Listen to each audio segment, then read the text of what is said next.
Kung nireklamo kasi na, well, yung una, he was not, actually, sabi niya kasi nasa hospital siya, he wants to stay in the hospital and have a hospital arrest. But of course, we did not allow that because sabi ng mga doctors niya, pwede naman, ambulatory siya, pwede na siya lumabas, pwede siya maglakad.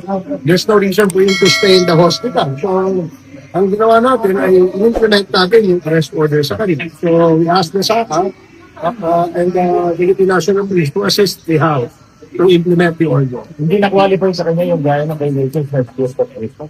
Hindi kasi he failed to attend 4 times eh.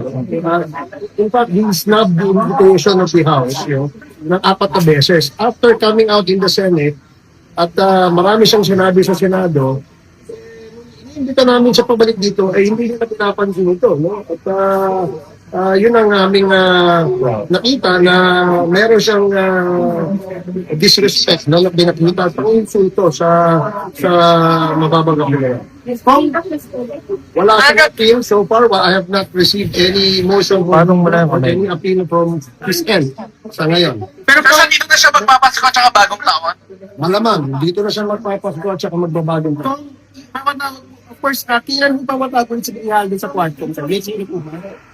Yes, baka magkaroon kami ng when we resume on January, baka 2 days, 3 days later, meron na naman tayong Quadcom hearing. The motion that was approved by the majority of the members ay detain siya until we terminate the Quadcom committee hearing.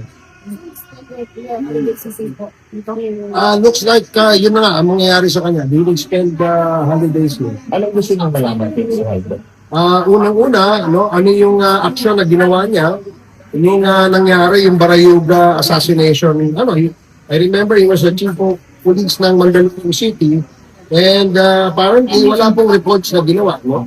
At sinabi nga na later on, belatedly, ay sinabi sa report na siya daw ay involved sa drugs, no? Kaya yun ang gusto namin i-clarify. So he was arrested in the Patong mula yung kamay. He was asked to be transferred to the House Detention Facility. In effect, it was sort of an arrest kasi in effect, in-implement lang yung arrest order na inisyo ng Quad Committee sa kanya. Pero siya kinuha sa hospital? He was not confined. He was in the hospital. No, he was in the hospital. I think he was having his checkup. Apparently, he says that he is confined, and he wants to stay there and have a hospital arrest. Now, of course, hindi naman, after consulting with these doctors, with the doctors of the PNP, and our house doctors, yung doktor mismo na dito sa ating sa House of Representatives, sinasabi ay wala namang problema because he's mobile, he's ambulatory, he's perfectly normal. Pero siya po ba? Nasa hospital siya. Doon siya. I think he was having his check-up. Okay. Thank you.